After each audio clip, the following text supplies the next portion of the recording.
El escritor irlandés Bram Stoker publicaba hace unos 100 años la curiosa novela Drácula, que iba a dar origen a uno de los mitos más difundidos de nuestro tiempo. El novelista se había inspirado en antiguas leyendas rusas y centroeuropeas, basándose sobre todo en un personaje histórico real, el príncipe Vlad Tepes. El Empalador, como se le conoce en Rumania, fue uno de los príncipes de ese país que por sus hazañas y su personalidad fuera de lo corriente, llamó de manera muy especial la atención, no solo de sus contemporáneos sino también en la historia y literatura actuales. Para algunos historiadores fue un heroico defensor de la independencia de su país y del cristianismo, mientras que para otros se trataba de un caso patológico, el de un hombre que atormentaba y mataba por puro placer. Vlad Tepes fue uno de los 3 hijos legítimos de Vlad, el Diablo, príncipe de Valaquia, antiguo principado danubiano, que formó con Moldavia el resto de Rumania. El viejo Vlad se ganó de forma sobradamente merecida el mote de Drácul, Diablo, por su crueldad, que heredaría su hijo posteriormente. El nombre Drácula tiene sus orígenes en la Orden del Dragón, que fue concedida al padre de Vlad por Segismundo, el Sacro Emperador romano, en el castillo de Nuremberg en el año 1431.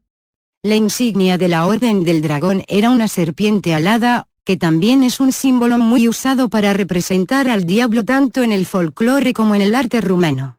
Se desconoce la fecha de nacimiento de Vlad Tepes, hijo, aunque se estima que pudo haber acontecido sobre 1428, en la ciudad de Sighisoara, Transilvania. La mansión de su padre se ha conservado hasta nuestros días.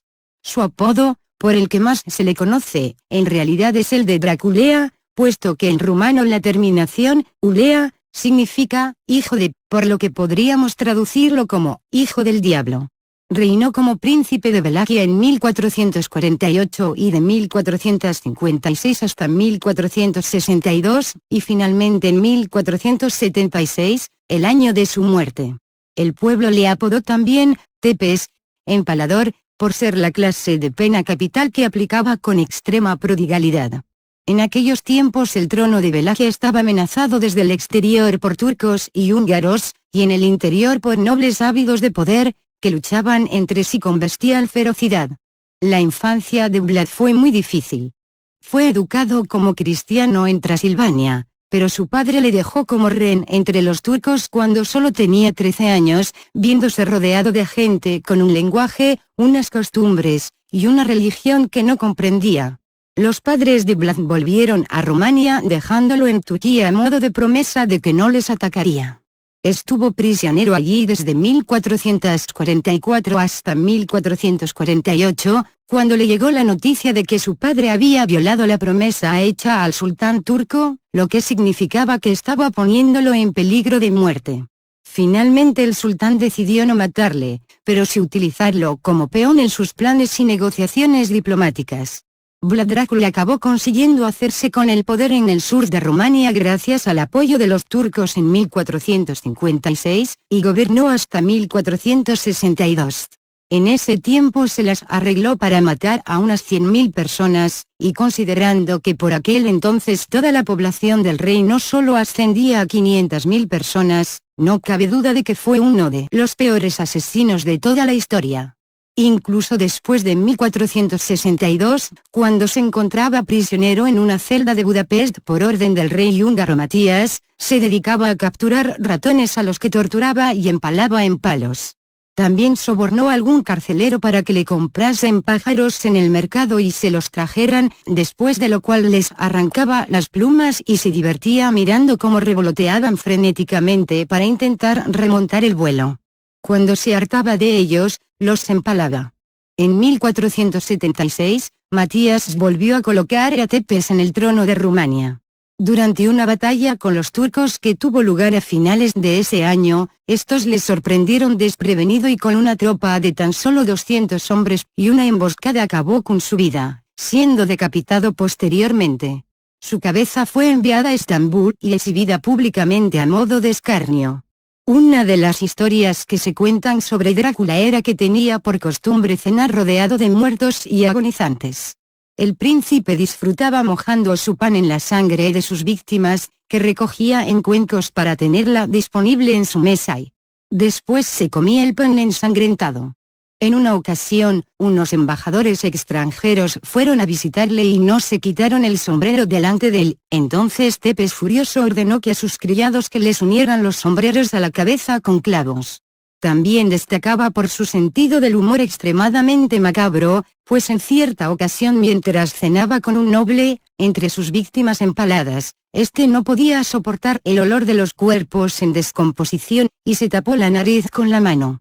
A Tepes le pareció una falta de educación imperdonable, y ordenó que lo empalasen en una estaca muy alta, con lo que el invitado quedó clavado en la estaca muy por encima de las otras víctimas, diciéndole: «Muy bien, tu problema está resuelto, ahora estás suspendido entre las brisas más frescas y limpias, ya que no tienes que soportar la pestilencia de estos cadáveres que se pudren aquí abajo». Fue un acérrimo defensor de la ley y el orden, y durante su reinado nadie osaba robar, porque fuese cual fuese el grado del delito, Tepes los castigaba a todos por igual con la pena de empalamiento. Su razonamiento era que si se permitía que los pequeños delitos quedaran impunes, la gente poco a poco se iría animando a cometer crímenes más serios.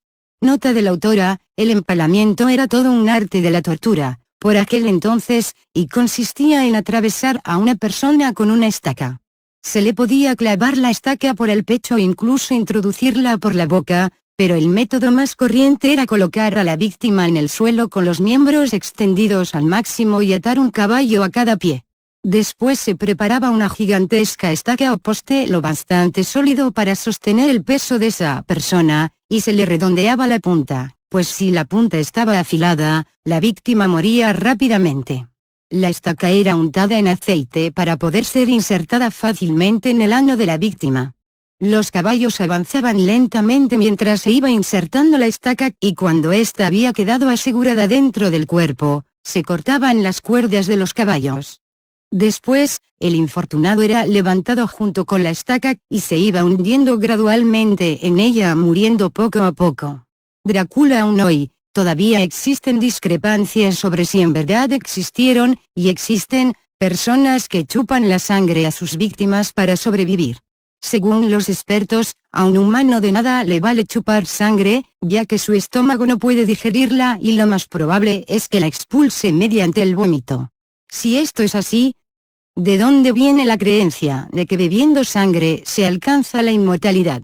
Antiguamente, los hemofílicos, enfermos con falta crónica de hemoglobina, han intentado inútilmente beber sangre para curar su mal y para ello no han dudado en matar carneros nonatos, niños recién nacidos y, sobre todo, doncellas vírgenes.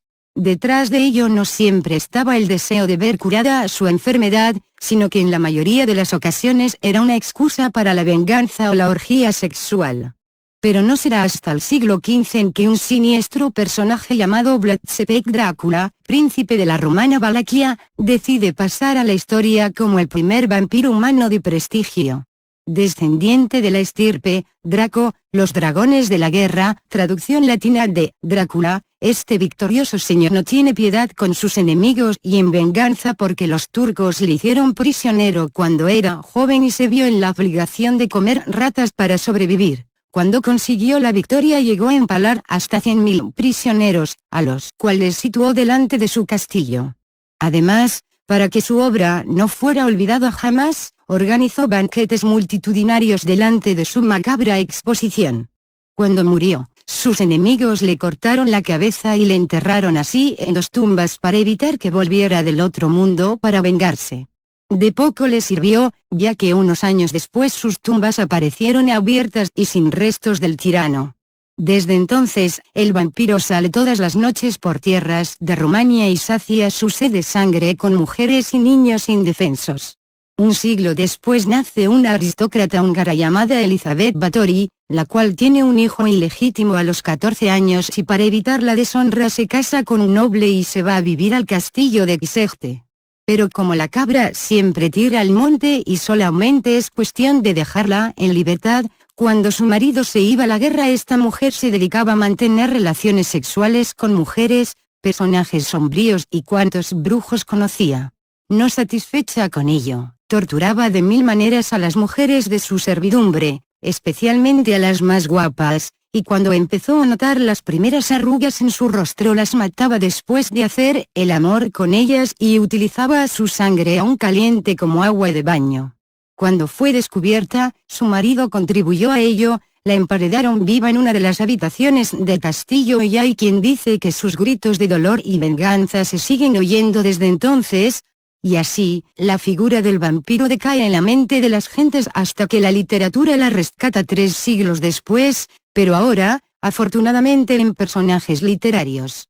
William Polidori, un escritor amigo de Lord Byron y la célebre Mary Shelley, escribe, El vampiro, la misma noche en que Mary esboza la historia de Frankenstein. Corría el año 1819 y un vampiro literario llamado Lord Ruthven llega al Egmont Magazine, pero la novela es casi un fracaso absoluto hasta el punto en que su creador murió pobre y sin prestigio alguno, al menos en vida. El tiempo hace justicia a quien se lo merece, casi siempre tarde, y años después el mismísimo Alejandro Dumas lleva esta desconocida obra al teatro con gran éxito. Hay quien asegura, no obstante, que otros autores como Burger y el alemán Goethe habían tocado ya el tema del vampirismo en obras como Eleonora y La novia de Corinto. Otros escritores que se apuntaron al tema de los chupadores de sangre, quizás una metáfora contra los aristócratas de entonces, fueron Thomas Prescott con Barney y Joseph Sheridan con Carmilla, personaje tenebroso que el cine revivió muchos años después en 2 películas.